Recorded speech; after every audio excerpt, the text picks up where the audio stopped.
takes its name from the Roman god of war. A distant, rusty orb in the night sky. A source of rampant speculation for centuries. Could it be home to a rival civilization? Is there really a face on its surface? This intriguing planetary neighbor still captivates us. And as both a potential base for future colonization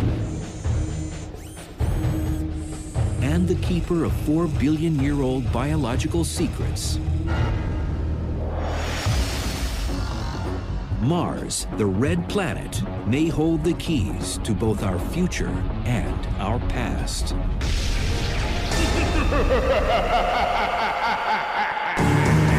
Broadcasting live from the dark and cold dungeons deep beneath the KLAV studios in Las Vegas, Nevada. Prepare yourselves to be taken away into another dimension as we now have control over your thoughts, fears, and perspective of the unexplained world you dare not speak of.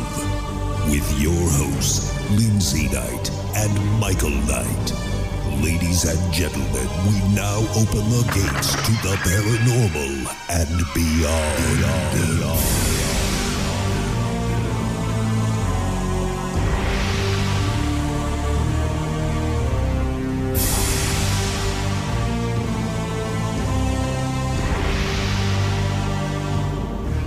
Broadcasting live from the KLAV studios in Las Vegas, Nevada, this is the Paranormal and Beyond. Known to many as the Red Planet, the mystery surrounding the world of Mars has spawned decades of many science fiction stories and motion pictures exploring the fantasy of life existing on Mars. However, as science produced more powerful telescopes and rocket-propelled probes, they quickly revealed an equally awesome reality of the planet's surface, consisting of gigantic canyons and dust storms plus massive volcanoes that dwarf our earthly counterparts. But what many don't know is that the Red Planet itself is hiding a monumental secret like no other. In a moment, world-renowned author and New York Times bestseller Mike Bara will be joining us on the program to discuss the anomalies and artifacts on Mars, which he believes stems from a vast technologically advanced civilization that may have vanished in a cataclysmic event within our solar system. So get ready, because Mike Bara and Ancient Aliens on Mars is straight ahead when we return right here on the Talk of Las Vegas, KLAV 1230 AM. Your ticket to the unknown is at NightsParanormalResearchSociety.com. UFOs, ghosts, aliens, hauntings, mysterious places, and more can be found at NightsParanormalResearchSociety.com. Nights with a K, ParanormalResearchSociety.com. Based out of Las Vegas, Nevada, Nights Paranormal Research Society is owned and operated by the renowned brother and sister team of Michael and Lindsay Knight.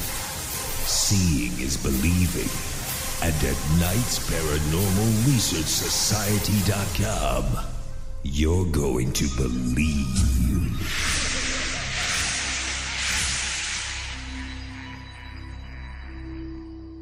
Join us every Monday, Wednesday, and Friday, 11 p.m. to midnight, for the Paranormal and Beyond. Join host Michael Knight and Lindsay Knight as they investigate the unexplained and most controversial mysteries of the world. The Paranormal and Beyond, where the paranormal lives on and conspiracies exposed. The Paranormal and Beyond, Monday, Wednesday, and Friday, 11 p.m. to midnight. Brought to you by NightsParanormalResearchSociety.com.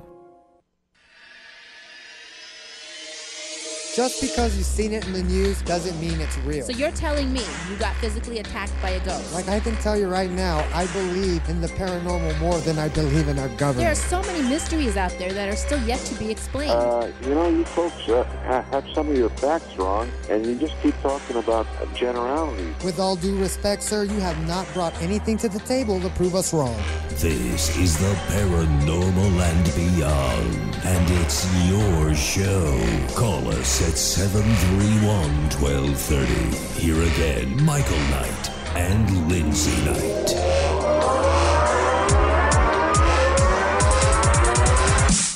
Welcome back to another brand new and out-of-this-world edition of the Paranormal and Beyond. But first, be sure to check us out at Knight's Paranormal Research Society.com, where you can link up to all the past shows by simply clicking on that archive link above. That's Knight's Paranormal Research Society.com. Ever want to be an actor? Well, here's your chance. Log on to Hollywood-bound Acting Academy.com. Again, that's Hollywood-bound Acting Academy.com. Special shout out to all those listening worldwide through the KLAV1230am.com website, and all those driving around in the Vegas Valley listening to us on your stereos. I'm your host, Michael Knight. Joined alongside of me is your hostess, Lindsay Knight, your radio vigilantes, giving you the best in paranormal talk radio, one broadcast at a time. How are you doing, Lindsay? I'm always doing well, Michael. How are you? I am great.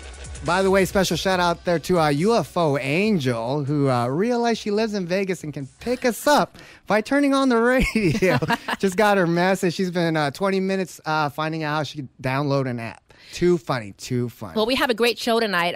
One of my favorite topics, I know they say that a lot, but when it comes to Mars and a lot of anomalies out there, a lot of hidden things that people don't know about, and we're going to bring to the table tonight, and Mike Bara is going to do that. So actually, let's get into our topic, because our special guest, Mike Bara, is a New York Times best-selling author, lecturer, and TV personality. He began his writing career after spending more than 25 years as an engineering consultant for major aerospace companies, where he was a card-carrying member of the military-industrial complex. A self-described born-again conspiracy theorist, Mike's first book, Dark Mission, The Secret History of NASA, co-authored with Richard C. Hoagland, was a New York Times bestseller in 2007.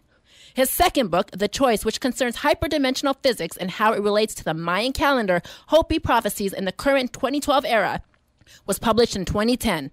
In 2012, Mike published Ancient Aliens on the Moon from Adventures Unlimited Press, a new in-depth study of artificial structures on the moon and the secrets it has held for millions of years.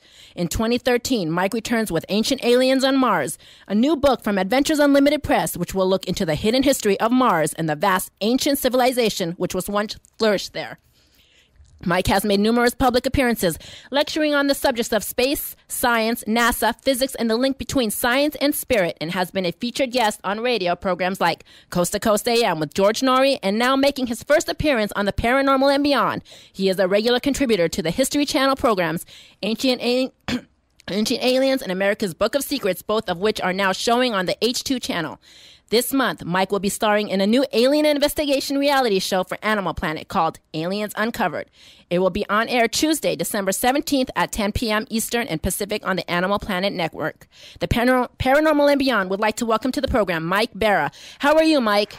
I'm great. How are you guys? Great, thank you. And thank you again for coming on the program. I can't wait to talk to you, Mike, and this is very intriguing to us.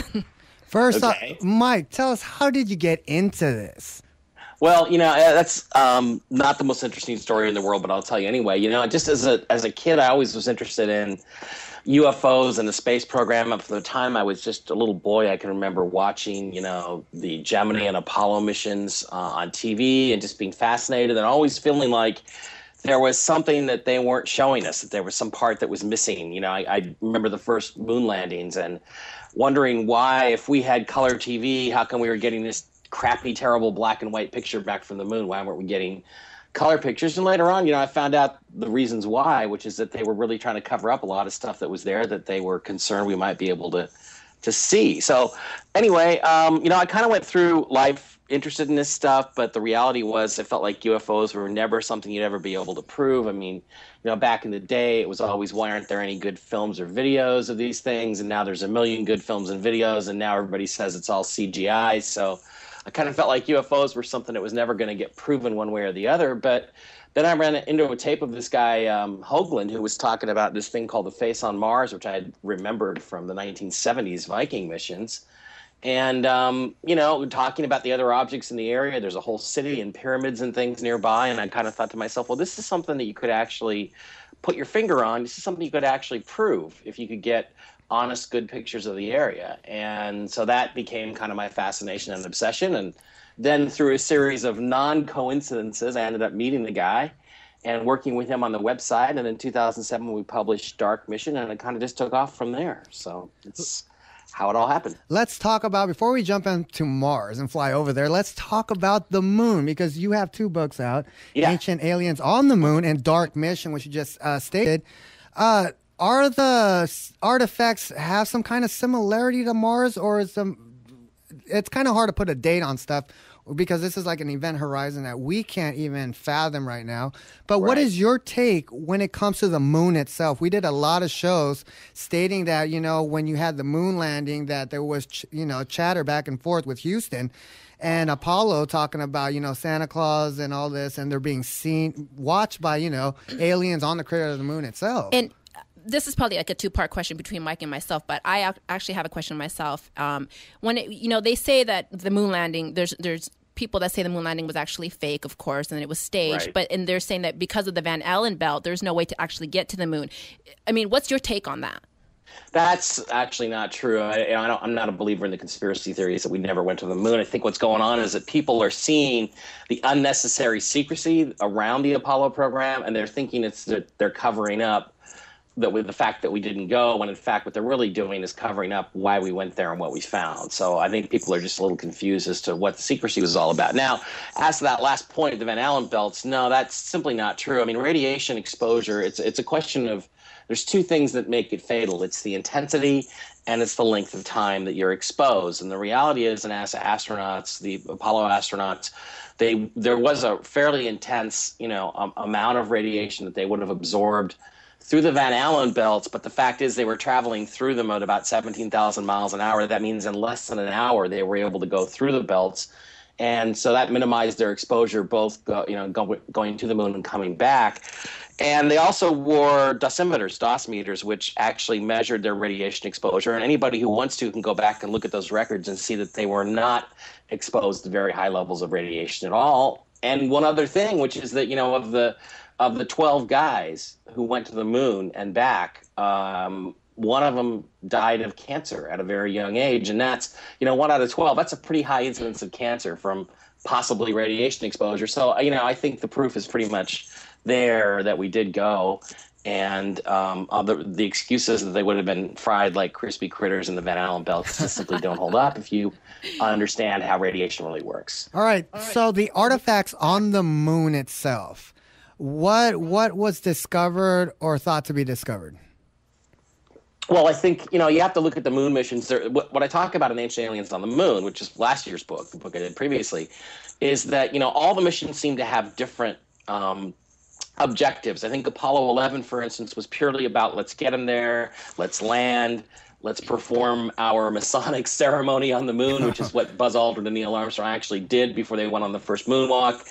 Let's get the pictures and let's get back home and get everybody safe and sort of establish that we can go to the moon and fulfill John F. Kennedy's vision, political vision. So I think that was all a symbolic mission, whereas other missions looked like they were definitely technology salvaging missions. For instance, Apollo 17, the very last mission, landed at a very particular place between mountains that looked to me like ruins, artificial structures. And I think that the whole purpose of those missions was to drive around the area and try to pick up pieces of technology and bring them back. So my sense is we brought back a lot more than just moon rocks. We brought back some other stuff to presumably try to reverse engineer and try to get new technologies from them, or to at least bring back proof that, the gods with a small g had actually been through these parts before. Like I think that the guys at NASA kind of already knew at the top levels. They already knew that we had not been alone in the solar system and somebody else had been here before. Well, there's a lot of talk that during all the STS missions and space missions, they were being followed and watched closely. Yeah, those rumors are out there. I'll tell you what, I did, the one thing I can put my finger on about that is I do have a friend named Ken Johnston Jr. who actually worked at the Cape during the Apollo missions. He trained a number of trained pretty much all the Apollo astronauts to actually fly the lunar module. And he told me that the rumor that they had actually seen UFOs on Apollo 11 and the rumor that Neil Armstrong had right after he said, the Eagle has landed, that he had flipped over to a private channel, and the astronauts did have private channels where they could talk to their doctors. He said that the rumor was floating around NASA immediately that this had happened, and that Armstrong had called up his doctor and said, there's UFOs on the crater. What do you want us to do about them? Do you still want us to go out? That kind of thing. So the fact that that rumor was so immediate, that it was spread through NASA immediately, gives it credence to me. But in terms of the reality of it beyond that, all I can say is I don't have any proof. There's no pictures.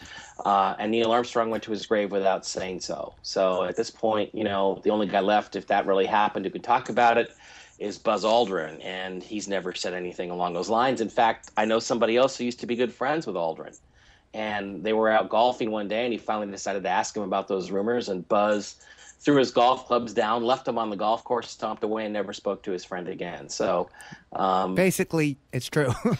It's interesting stories, but there's no proof of any of that stuff, really. There's no proof. Let me ask you this. I know, obviously the moon and Mars is two completely different planets, but as far as like the artifacts and the different monuments and so forth that has been shown as far as pictures go that the drones taken and the ones that they have taken as far as Mars goes. Is there any similarities or that they're the same on both planets? They really are. They're really very different. I mean, primarily what you're looking at on the moon is you're looking over the horizon in the background. If you lighten up the background on a lot of pictures of the moon, what you will see is these sort of towering scaffolding type of structures that are barely visible.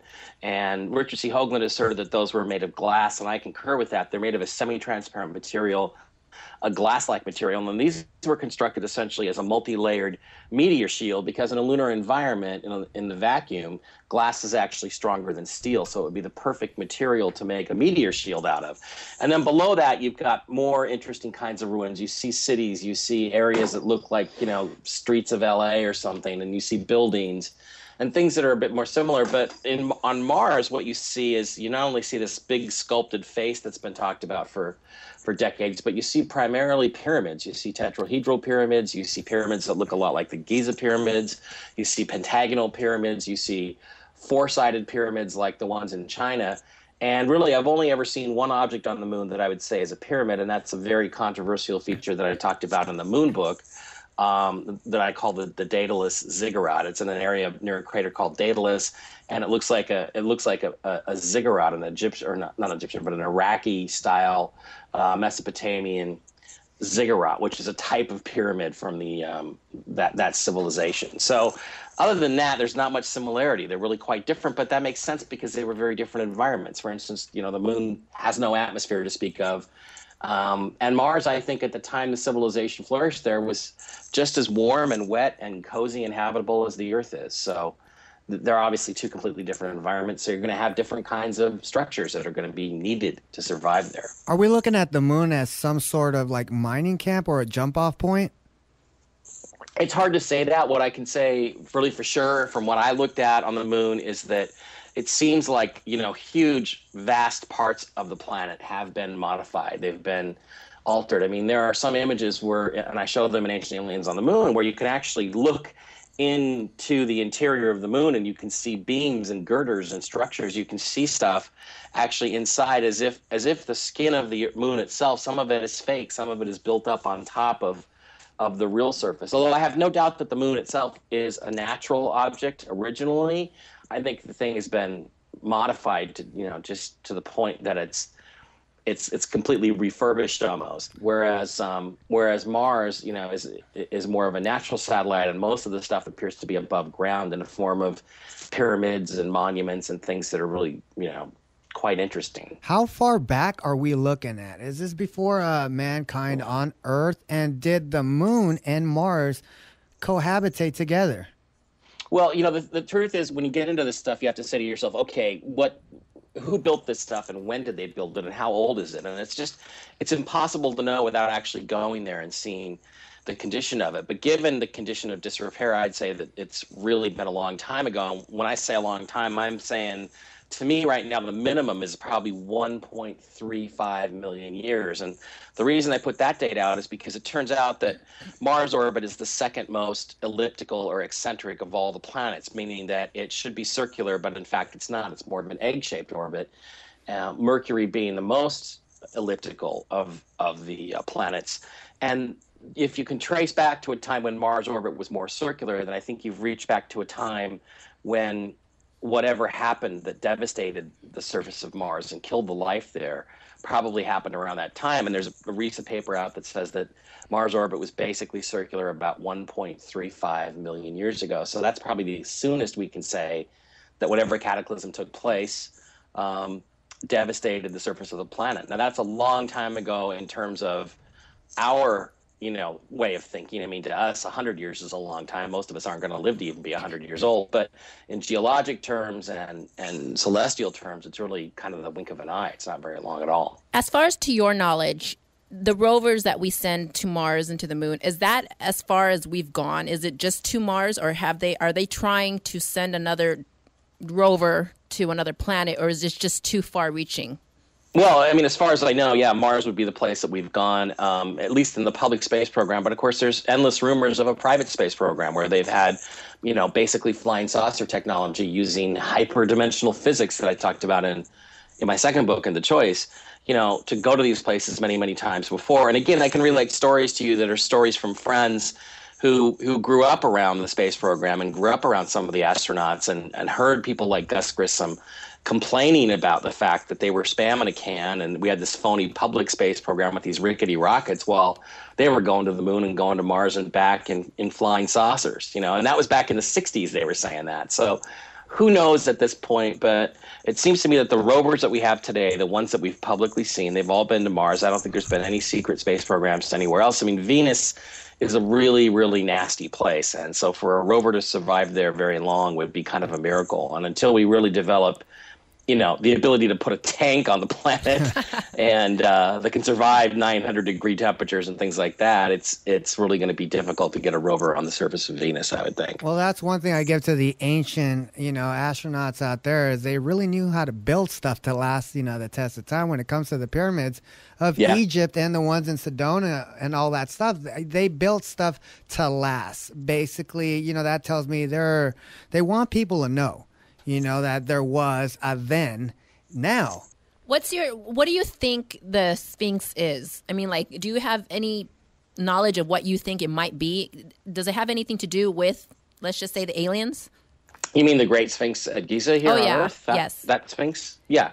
Well, that one, in that case, the interesting thing about the Sphinx, and I talk about this in Ancient Aliens on Mars, is that there's this connection between Egypt and Mars. It's really quite interesting. I mean, the Giza Plateau is in a city named Cairo. The word Cairo is an Arabic name for Mars. At one time, the Sphinx was actually painted red in honor of Mars, and it was considered to be a representation of the planet Mars. So why Mars would suddenly be represented by a human head and a feline body, I don't quite get that relationship, but definitely there's a message there, and they're trying to tell us something. And also there's been times when Mars has been aligned with the gaze of the Sphinx on certain specific dates of the year, on the solstices and things like that. And that sort of dates back to very, very early Egyptian civilization. So there's some sort of connection, but it's really not clear exactly what or how deep it goes at this point. Well, a lot of people ain't even clear how far back ancient Egypt actually goes.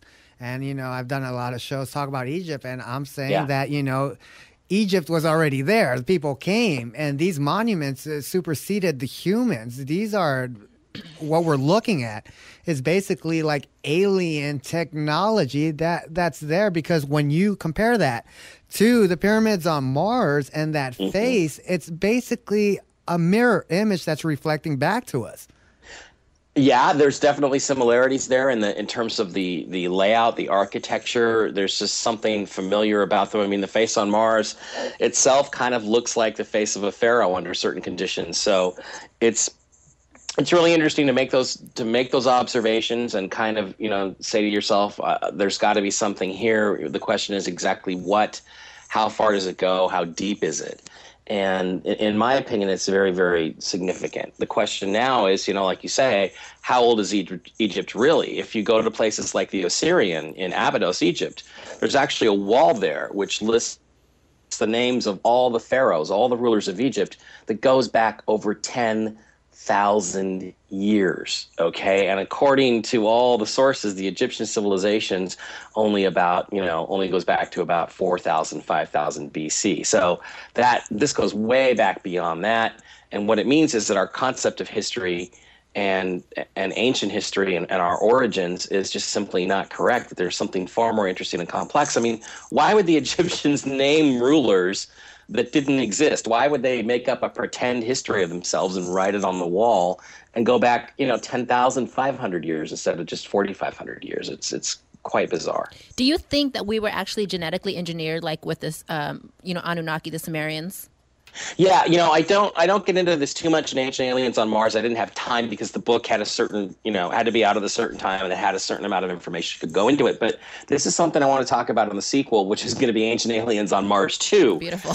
Next year. But I do think there is a connection. I mean, what's really interesting about Sitchin's interpretations of the Sumerian cuneiform text is what he says is that Nibiru, the word Nibiru, which is the planet that the Anunnaki say they came from, actually means planet of crossing. And another interpretation is planet of the crossing. In other words, it's not talking about the planet Nibiru making some sort of celestial cross in the sky or crossing in front of Orion or crossing in front of the sun. It's actually talking about where the human race and the Anunnaki were crossed. And I think that if you're going to add all that information up together at this point, to me, the most logical planet for that, the one that makes the most sense, is Mars, because there's definitely Mars had a civilization at one time. It was very advanced, and it could have been a way station, a stop-off point for the Anunnaki for whatever they might have been doing here. All right, let's go back to Mars now, and let's talk about the enigmas there and the artifacts. It's hard to even fathom and think about what was there during its heyday, say when everybody was hustling and bustling on Mars. But right. This is mind blowing. If you think about how old Earth was, how old is Mars, and before that? But so we're talking about an alien race, technologically advanced that we can't even imagine. What was found there? There's a lot of, rover missions, take a lot of pictures, and there's some that leaked, but basically all I see is sand. And why would they hinder like the greatest find in history? Well, you got to look a little closer is what I'll say to you. I've gone through a lot of the rover pictures, and I see, look, I was a structural engineer, aerospace engineer in my previous life, mechanical engineer. And a lot of these so-called rocks in these areas where we landed are not rocks. They are mechanisms. They're boxes. They're equipment. I can see stuff inside. There's like the outer shell of a box is eroded away, and inside is some sort of like flywheel devices. On some of these, I see things that look like big air conditioning units. I mean, it's phenomenal when you really start looking at it. And these things are everywhere. There was a piece by a guy named Seth Shostak who runs the SETI Institute in California, where they spend all their time, hoping desperately that ET will call them on the radio and say hi. And he was mocking this idea, calling it, pareidolia, which is this ludicrous skeptic's term that it's not even a real condition, claiming that people are just seeing things that don't exist. And I'll tell you, I'm an engineer, and I see stuff all over these pictures that appears to me to be mechanical instruments, mechanical devices, structural stuff that's been broken and battered and tossed around by some really big bad disaster on the planet Mars. So to me, I don't see sand. I mean, there are places, certainly I see rocks and I see sand, and there's other places these rovers go, and I'm looking at stuff going, hey, there's a rock with a completely flat face, as if somebody sheared it off, and there's regularly spaced dots or holes in it, which look like, bolts to me.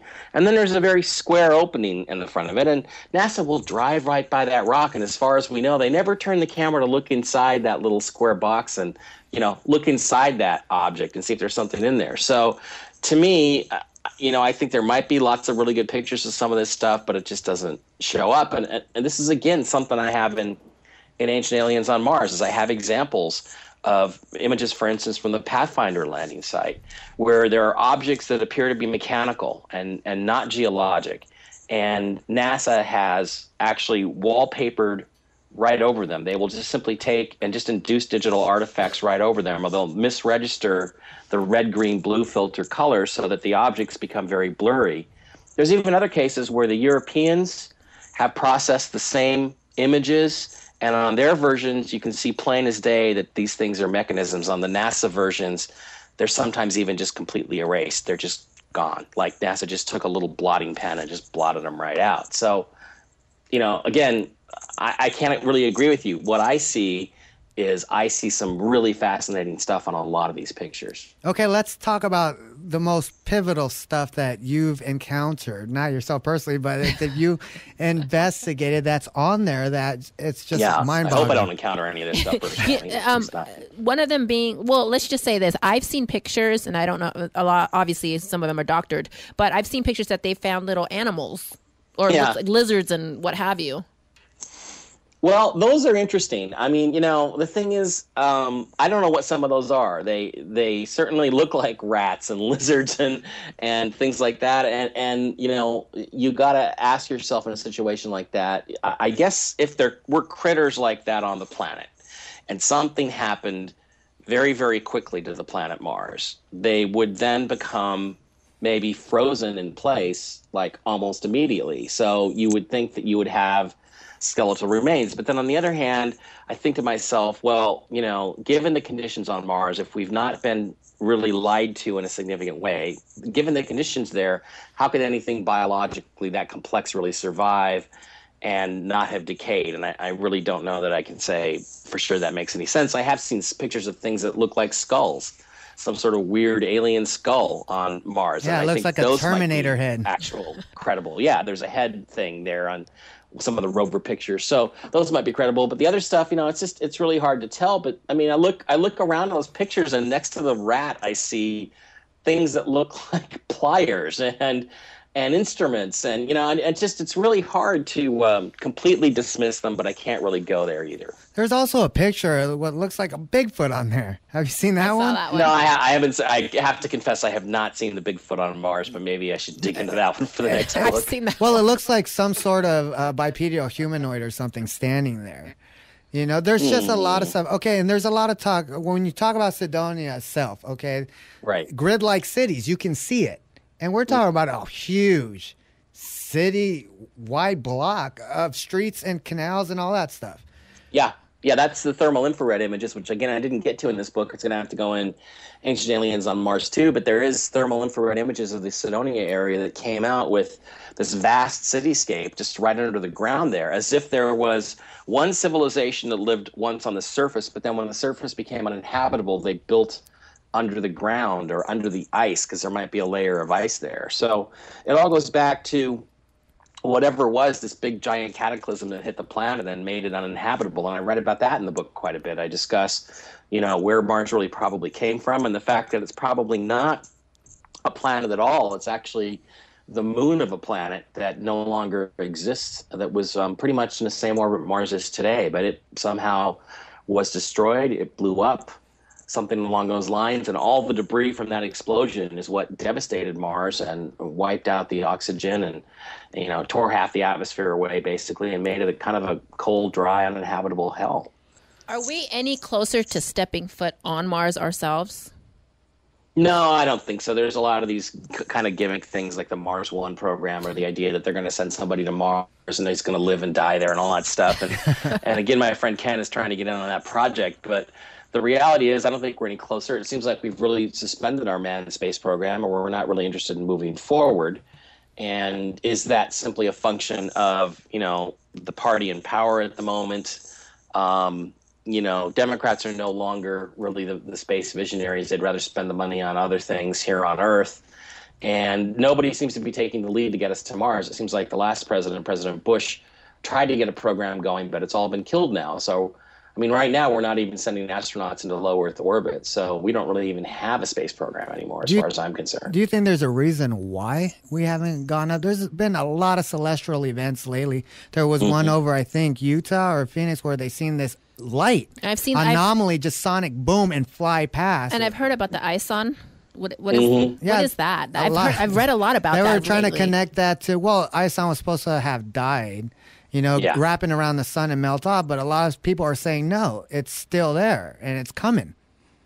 Well, it's coming. I don't know if it's going to hit us. Just logically, in terms of long-term thinking, okay, let's face the reality that sooner or later, something bad's going to happen. We're going to get hit with a big solar flare.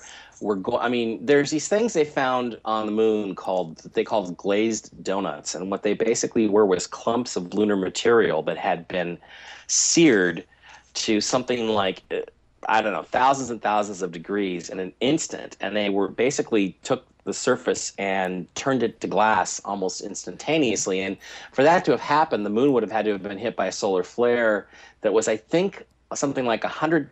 The output of the sun would have increased by 100,000 times its normal energetic output over like 1/20th of a second for that to have happened. So a flare like that would basically wipe out civilization on Earth. It would be devastating to us, at least the side of the Earth that was facing the sun. It was in daytime. And you look at meteors and you look at asteroids and you say to yourself that logically we should have another home. We should have someplace else to go where we might have a little protection from this. And Mars makes the most sense, not only because I think we came from there initially, but because with a little bit of seeding, by simply putting down simple plants that consume carbon dioxide and give off oxygen. If we really worked on a project and got started today, we might be able to make the planet habitable in as little as 100 years. I mean, absolutely. That would be really that would be a grand project for the human race to engage in to give us a second home. That's only going to happen when it comes down to it. But we're very well equipped with terraforming a planet. I know we can do that. We can probably clone people now. Do you think, because if you really sit back and you look at Mars and what happened to Mars, that they were probably blasted with a big solar, ray, and they went underground because of the glass tubes they're finding there, that would be our first thing to do as well, as go underground to avoid this. So we're sort of mimicking what happened in the past. Yeah, it's kind of creepy how history seems to be repeating itself, isn't it? I mean, if you take, what happened to Mars, I mean, basically it sounds like, as they put it in the film Armageddon, all the worst parts of the Bible seem to be what happened to the planet Mars back in the day. And the question is, if it could happen here, then why aren't we taking more steps to protect ourselves from it? I mean, I don't get why the entire power grid of the United States is not buried underground and shielded from electromagnetic pulse. It just simply makes sense to me. But we've had successive administrations that don't seem to want anything to do with that. That would be a hell of a good stimulus project that would actually there'd actually be some use for it. I mean, it's just amazing to me we're in the 21st century and we still have power and telephone lines, running on telephone poles above the ground. It's kind of bizarre to me. It's like something out of the 1800s, and I feel like that's something we should move forward on. Like I told Lindsay, back in the 80s, everybody had Polaroid cameras, a cheap laptop, one of those big cell phones, and now everybody has laptops were not cheap back in the 80s. Oh yeah, dude. But now everything is shrunk down to today into an iPhone, and all that is combined into one iPhone, but yet we're still on the same gasoline engine. It's like, come on, man. Well, what's going on here? I was telling on another show that we did last week, I was saying, as far as like, we don't have any Thomas Edisons or, any like Nostradamuses or anything like that. Nobody. No philosophical people that we can actually. Well, here's the thing, Mike, looking back at ancient Egypt, and being that of a great blueprint, there's stories that they had power that came from the ground, that they had a staff to light the inside because there's no, sear marks on the wall or charcoal burn from, torches, what everybody thinks. But they actually had power back then. Right. there's those theories. Those have been, obviously talked about on the Ancient Aliens show, which I've been lucky enough to be a part of, and that stuff is all interesting. And what I wonder is this information, is this technology that we've forgotten, or is it that we used to intuitively know how to do these things and we're not as intuitive as we used to be? I mean, are we in kind of a dark age where we're trying to solve every problem technologically as opposed to solving it intuitively, by creating things? And I don't know, are there no more Marconis or Edisons or Teslas around right now, or are they simply co-opted by the government at a very early age and put on the payroll? I mean, I don't know. I don't know why we don't create geniuses anymore. Geniuses today are actually kind of dumb. I mean, we have people like, Stephen Hawking that say some really dumb things, and they're very embedded in the standard models of physics, which, as I talked about in my second book, The Choice, none of them pan out. I mean, if you get into any of the basic laws of physics, they're all kind of nonsense. None of them are really laws. You have to create exceptions to the rules in order to have any rules, and that's an indication that our current theories of physics are broken. But if you try to venture outside that, if any physicist tries to do any experiments in rotation and other things, that thing don't exist. Their career's over, because they're just not going to get funding for that kind of thing, and they're going to be called a crackpot. So we live in a time where that's not really encouraged. Here's free thinking. Here's a very ironic thing, okay? Let's say a solar flare hits us, we go underground. We terraform Mars again. We're just jumping back and forth, till we get smart enough to go beyond that. But like you said, we're really not doing nothing for humanity as a whole, because something can happen. There's a lot of people out there who's feeling something is on the horizon. It's bad. You have FEMA out there buying all these, body bags and, all these ammunition, and everybody's asking, who are they going to attack? And it's us. Something is going to break out where we're going to have to be controlled in some way. And I do think it's something cosmic that's going to happen. Do you think? Well, you need to read my second book. You need to read The Choice, because all this stuff is being driven by physics. And what I wanted to talk about in that was that, the 2012 thing is just the opening of the window. The Mayan calendar thing is just the beginning of upheaval. And what's going on is the whole human race is sort of being driven by the physics of our reality to change. And there's going to be a lot of shifts and changes.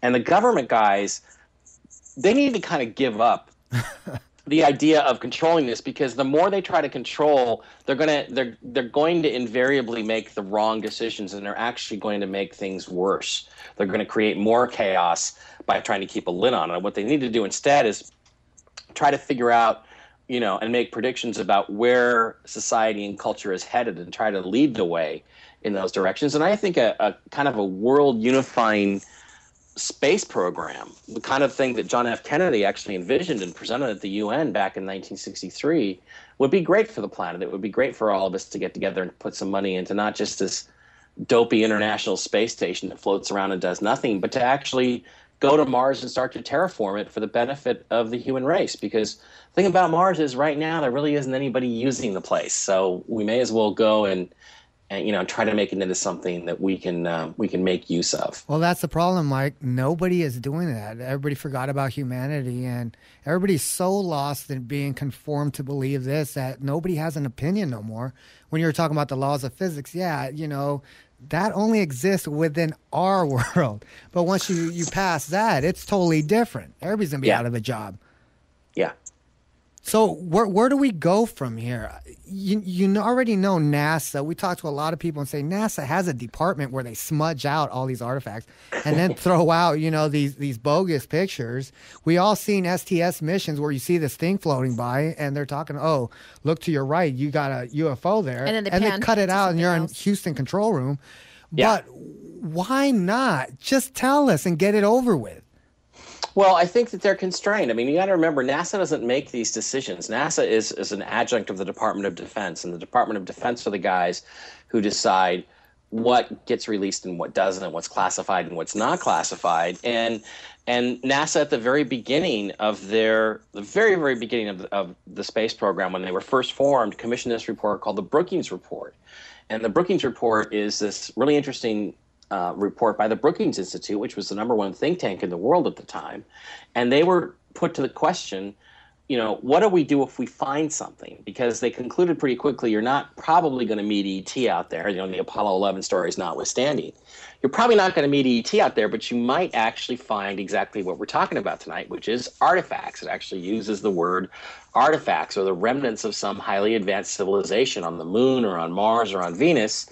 And it recommended that if you do find that, you should probably not tell anybody, because history is full of examples of cultures that thought they were the top of the heap. They thought that they were the most advanced thing out there. And when they found out they weren't, their civilization collapsed. And it even says right in the report that there is a distinct possibility that our civilization could, quote, disintegrate. And so this report, I think, was very powerful. I think that the recommendations of the report became policy at NASA. I think in many ways the report was specifically commissioned as a method of political cover for anything NASA did find. They can always go back and say, well, we had this report. We weren't trying to hide things from the American people. We were just trying to protect you from yourselves. So that right there is a very powerful deterrent, and a reason why they might think about covering things up, why they wouldn't tell us, because they're afraid if they tell us that we're going to go crazy and stop shopping at Walmart and stop moving forward and, oh, God with forbid life. that And, it's really interesting too, just a little side note on this, which is that Stanley Kubrick said that 2001: A Space Odyssey was based on the Brookings report. There's a Playboy magazine interview, and I want you to know, in this magazine, I only read the interview. I did not look at the pictures. But Kubrick actually could quote from the Brookings report chapter and verse. I mean, he knew this thing by heart. And again, it's weird. It's almost as if 2001 is part of what it recommends, which is a period of cultural conditioning and getting us ready to the point where we won't go crazy if we find out there's something superior to us out there. That apparent comet that hit last year in Russia that came down and broke into pieces, there was a lot of video of taken, different videos, and I don't know if it was just me seeing things and Mike seeing things, but we noticed that something like intercepted. Are we being protected in a way? And did you see that could have been a spaceship or UFO? I have not seen. I've seen the video of the fireball. I have not seen a video that shows anything intercepting it. Now, don't kid yourself for a minute that we don't have, and the Russians don't have, missile defense systems. I'm sure that we do. I'm sure that missile defense systems could be adapted to intercept comets and asteroids, provided you see them coming. So I'm not going to discount that. Could it be our space brothers in the UFOs? I suppose. I mean, I'm working on a new project now that you guys mentioned, this Uncovering Aliens show, where we're talking to people that seem to have a lot of contacts with these guys, and I think that there definitely are some extraterrestrials, some aliens actually, around the planet and visiting from time to time. Do you think we're inhabited right now amongst us? Inhabited, I don't know. I suppose if they are here, that they have to have bases. So I would guess, in the sense we're inhabited. You hear all kinds of stories. I mean, the first episode of the show, we're going to listen to some stories from people who claim that there's bases near Sedona, Arizona, where there actually are humans and aliens working together on some sorts of secret projects. And, it's hard. You listen to these stories and, enough people tell you this and they're credible and they're not crazy, and you begin to think to yourself there might be something to it. So, I don't know. I can't give you a definitive answer on that, but I think it's a distinct possibility. Okay, let's talk about your new show coming up, since we're talking about that. Is this all, the genre is all about UFO alone? Yeah, well, it's about aliens. It's called Uncovering Aliens. It's going to be on Animal Planet. And actually, the times have changed slightly. It's going to be on, right now it shows at 11 o'clock Eastern Time, which is 8 o'clock Pacific on Animal Planet HD, and then on at 11 o'clock Eastern and Pacific on regular standard definition Animal Planet. But who watches standard definition TV anymore? Nobody, right? So you got two chances to see it. It looks like on Sunday night, December the 15th, just this Sunday coming up, and it's called Uncovering Aliens. And I've got three co-stars on the show who I'm not going to mention because I'm the star of the show, really. Beautiful, I love it. The premise is, I'm just kidding. They're great. I got Maureen Ellsbury, who's a UFO journalist, Daryl Sims, who's the alien hunter, and a gentleman named Stephen Jones from England, who's an experiencer and has actually had experiences. So what we've been tasked with is to go out and actually investigate recent sighting cases. We're not going to be doing the same old crap that everybody else does, where we go to Rendlesham Forest or we go talk about the Phoenix Lights and talk to witnesses from or you go stand 20 years ago. You We're go going to stand by the investigate current 51 cases. sign. We're going to focus on cases where there's something for us to actually test. And you know how you guys ever, it's going to be on right after Finding Bigfoot on Animal Planet. You guys ever watch Finding Bigfoot? Well, yeah, we just had Cliff Barackman on the show. Right. And you notice how they never actually find Bigfoot? Where is Bigfoot? What I will tell you about our show is we are going to find UFOs and we are going to find some interesting stuff. In the episodes we shot already, we've come up with some really, really interesting stuff. And this is, I think, really going to be different for people. It's going to be a really exciting new kind of reality show about UFO investigation. It's going to take it to a different level it hasn't been taken to before. And I really hope everybody watches it and lets Animal Planet know if you like it. If you do, there'll be more. Is this the first UFO show on Animal Planet? Yeah, they've never done anything like this before. But, I guess Finding Bigfoot is their most popular show. And other people have been doing alien shows. And I think what it was is after watching Chasing UFOs last year, they decided, oh, my God, we got to be able to do better than that. So they put this show together. So, I'm really looking forward to the debut of it. Not looking forward to seeing how much weight I'd gained on that shoot. But, hey, my weight fluctuates. So I guess I got to live with that. Camera puts 10 pounds on, folks. I just want everybody to know that. But it should be a great show, and it's going to be really something different and interesting. And like I said, if we get enough people to watch it and show some enthusiasm, there'll be a lot more uncovering aliens coming up. Let me ask you this, because everybody who's since you've done a lot of research and are now doing your new show on aliens. Now, I'm not saying you're an abductee or anything, but have you gotten any closer as far as yourself, like found anything yourself? That is very alien. That is very alien related. Exactly, like Mike said. Okay, I spent the first several decades of my life, I had never seen anything. Okay, I'm an aerospace guy. I mean, where I used to grow up was kind of in the approach pattern of SeaTac Airport in Seattle. I saw many, many things in the sky. I had never, ever seen a UFO. I was in New York City. We were shooting what's called the sizzle reel for the show, where they bring in a bunch of candidates for the show, and then they shoot us and decide which 4 out of the 8 or 9 that they want for the show. And we were on the roof of a hotel in Brooklyn, me and a couple of my female co-stars, and we were having a couple of beers, and a UFO came flying right up over the hotel. Man, floated there and stayed there and then left. And it was but I'm an aerospace guy. I know my planes, I know my helicopters, I know what a Chinese lantern is. I know all these explanations, and I have never seen anything like this object. It was definitely something completely unusual. And then again, as part of the show in Sedona, in the episode you're going to see this weekend, on Sunday night, the sneak preview episode, we were shooting with night vision equipment, and long after we shouldn't have been able to see anything because the sun had set and satellites wouldn't even be illuminated, we had 3 UFOs fly in formation over our location, and I got them on night vision. So I've now had 2 flying saucer UFO type experiences that I cannot explain. I can guarantee you this: they weren't airplanes, they weren't satellites, at least they weren't human powered satellites. And they were very bizarre experiences, and I've never had anything like that until now. So I guess it's something to do with my involvement with the show. Seems to be triggering. It was meant to be. All right, we're running out of time. I tell everybody where they can get your book. You can get Ancient Aliens on Mars or Ancient Aliens on the Moon or any of the other books through my website, which is mikebara.blogspot.com. That's just B-A-R-A. So just type Mike Bara, B-A-R-A into Google. It'll come right up. You can order books there. There's instructions on how to, if you want to get a signed autographed copy, how to order one from Amazon.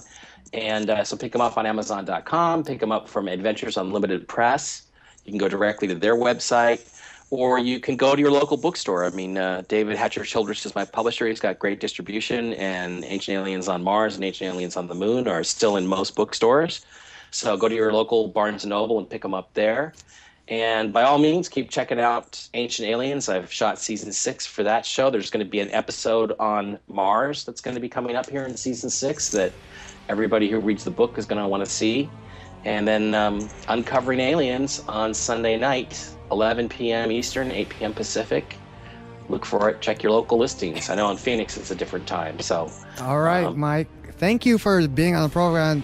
Great conversation, and everybody log on to his website. Join us back here Friday as we unmask religion, the most controversial show we're going to do, and basically rip it apart and put it back together. What is religion? You'll find out. Tune back here Friday on the Paranormal Beyond. Everybody enjoy your Thursday. See you right back here Friday. Take care. Bye-bye.